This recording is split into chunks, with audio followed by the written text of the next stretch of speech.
Hey everyone, I'm Derek Dibburn with Knox Aviation. I'm Travis Gustafson with Syngenta Crop Protection. Called Travis this morning because I had a guy call me about this field. We haven't sprayed this with a fungicide yet. It's late. He didn't want to use the fungicide this year, but he was noticing these black stromata, these lesions on his lower leaves. It's all probably maybe 2 leaves below the ear leaf yet.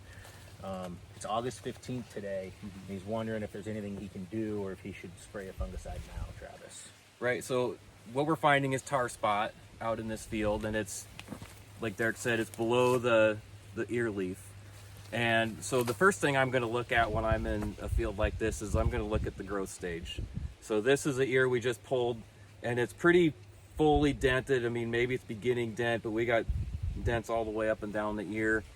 And at this growth stage and the tar spot as low as it is in the plant, I would probably not pull the trigger on a fungicide application because we're far enough along in the maturity of this crop that if it does take down the whole plant, we've still got most of our yield set for us.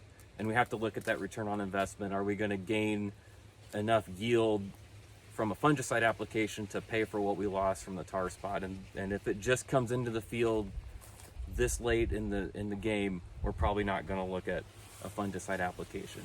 Now, if we see it earlier in the season, absolutely, we're going to need that fungicide application. But at this point, with it just about fully dented here, I'm going to be hesitant to pull the trigger on a fungicide application.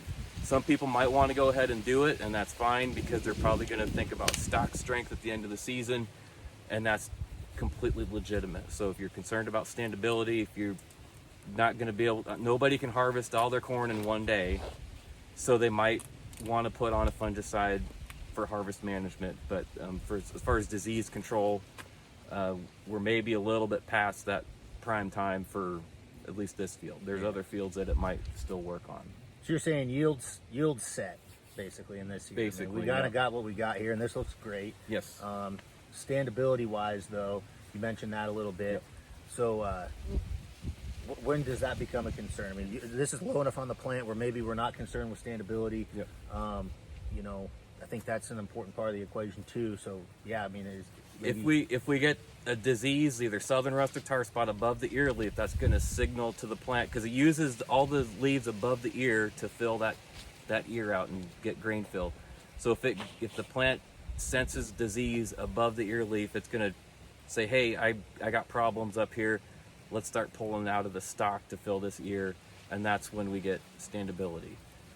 If that disease stays below the ear leaf, those leaves don't contribute as much to the final yield.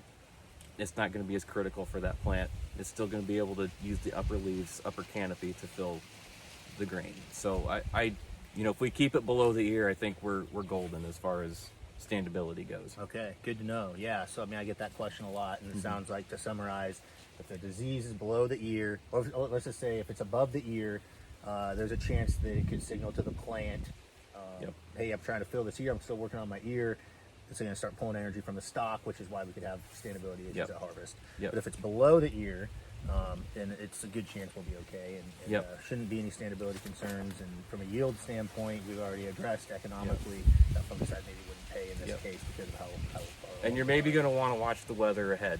If it looks like conditions are favorable for more tar spot or other disease development, that might be a case where you'd want to pull the trigger a little later than what you normally would. But if you've got conditions that aren't conducive for that disease, tar spot prefers high humidity, maybe cooler temperatures, but it likes that leaf wetness. If you've got fog, rain, irrigation, any of those scenarios, those might be situations where you'd want to look at that later tar spot application.